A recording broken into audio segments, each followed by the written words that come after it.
I'm Luana and welcome to Homesteading Not Exactly. In today's video, I'm going to be doing something else that I've never done before, and that is making some strawberry syrup. I'm really looking forward to doing this because this is going to be awesome for maybe putting on some pancakes or some ice cream or cheesecake, angel food cake, like all kinds of desserts. You could probably even mix it in and make some strawberry lemonade with it. Like, the possibilities are endless, and I love strawberries so much.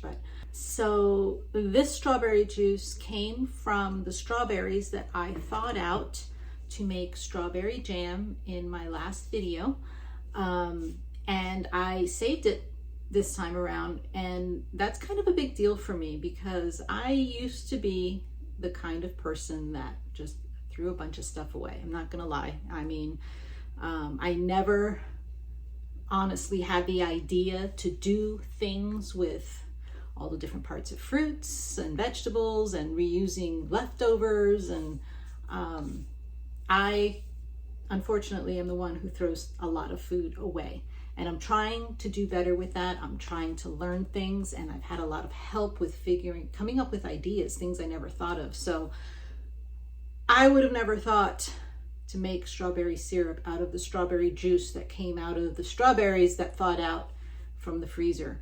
But I was really excited because I have a great group that I belong to that always has all kinds of great ideas, and that's where I found this idea to make the strawberry syrup from that juice. And I think I'm going to have enough to make a strawberry lemonade concentrate, so I'm really excited about that too.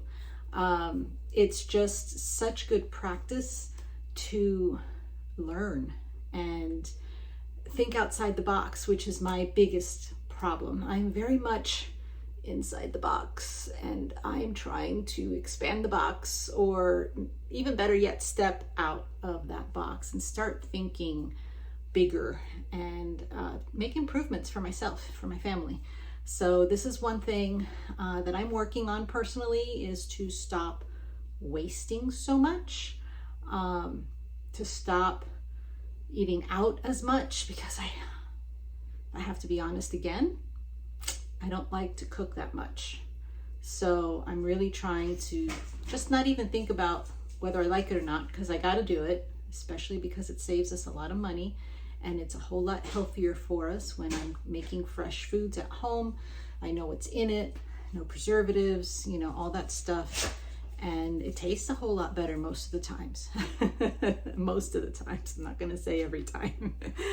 But so yeah, this is a growing process for me, and part of the reason why I started this channel, to take you along my journey as I learn different aspects of the parts of homesteading that I am able to do, and what I'm learning along the way, and sharing it with you. And I'm always open for ideas, so if you have any other ideas of what I can do with strawberry juice, please comment below, because in case I haven't mentioned it, I love strawberries. So come on, watch me do this. Okay, hair is up and out of the way. I've got my clean jars in the oven, heating up, because once again, this is going to be a hot process. And I've also got my canner on the stove with water in it warming up. And once again, I'm going to be using my pressure canner as a steam canner, not as a pressure canner. So here we go. I've got my ingredients ready. Take a look. Okay, so I am going to start off by straining this strawberry juice, just in case it has any remnants of the tops, or anything else that might have come from the plant that I don't want in my syrup. So I'm using this, it's actually a nut bag. I use it to make nut milks, my own like cashew milk, almond milk, and stuff like that, coconut milk. It's going to work really well with this.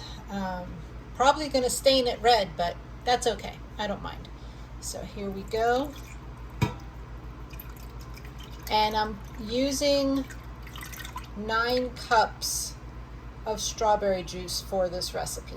Here's the next jar. See some stuff falling through. And then I've got another little squirt. Perfect. There wasn't a whole lot in there. I did see a couple greens come through. You can see like right there, so that was good. Stop this from being inside of my syrup, which is exactly what I wanted. Perfect. I'm gonna go ahead and get the heat going on here. I'm just gonna set it to a medium heat for now. Isn't that pretty? Next thing, this syrup is just 2 ingredients. It's your strawberry juice and sugar. So I am adding in 13 cups of sugar to my 9 cups of juice.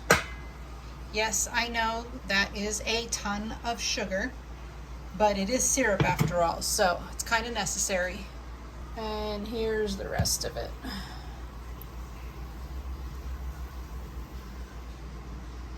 Oof, talk about a sugar rush, huh?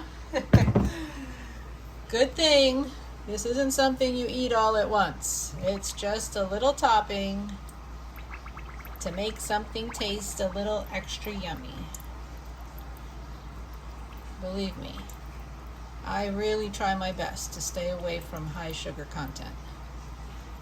Okay, I cheat a lot. I'm trying to do better with my sugar content. So we're gonna let this warm up. We're gonna let all of that sugar melt and bring it to a boil.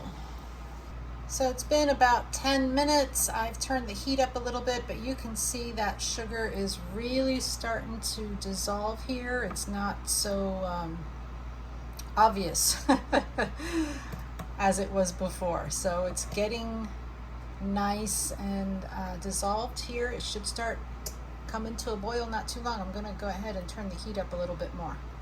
Okay, real quick. Now that it's boiling, you want to boil it for a minimum of 1 minute.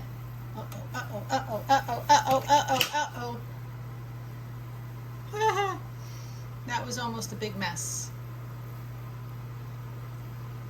Please don't. Please don't. Oh, it's gonna go. It's gonna go. It's gonna go. It's gonna go. Crap.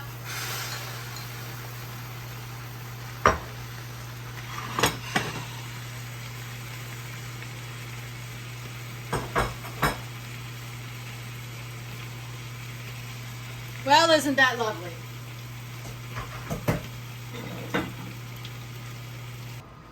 Well, that was a hot mess, quite literally. I still have quite the mess on my stove to clean up. I got the worst of it. Oh my goodness, can I even pick up my camera? There you go. It's all over everywhere. But anyway, what was I saying? Oh yeah, you want to let this boil.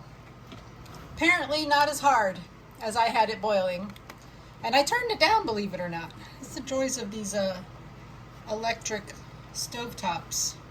They don't turn down as fast as you need them to. So anyway, let it boil for at least a minute, and then you can go longer if you wish. Like if you want a thicker syrup, you can cook it down as much as you want.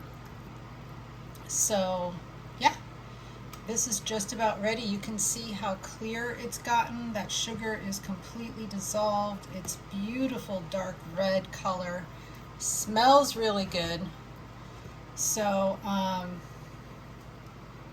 all I have left to do is, let's see if I get these buttons going right here.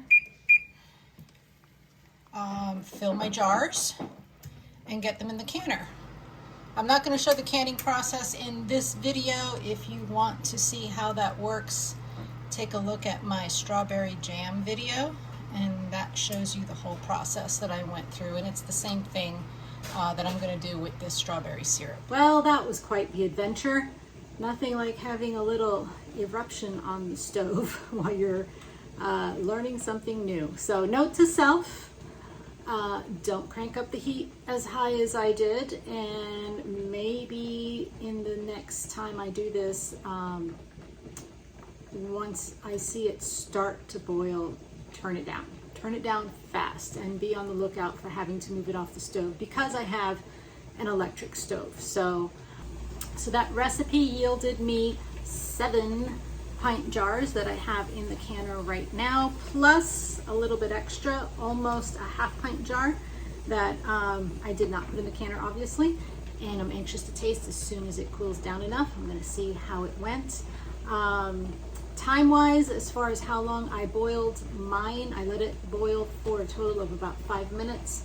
And keep in mind that when you are deciding how long you want to boil yours, that it will continue to thicken as it cools down. So don't overboil it and then you have something way too thick and it doesn't come out right, or, you know, whatever. So can't use it for what you want to use it for.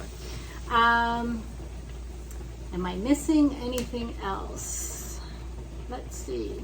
So that's it for this video in my Everything Strawberries series. If you want to catch the other ones, make sure to go to my homepage and check out the strawberry jam video. And I've got more coming with strawberry lemonade. I think it's going to be next. So thanks so much for watching, and don't forget to learn something new and grow a little too. Catch you next time.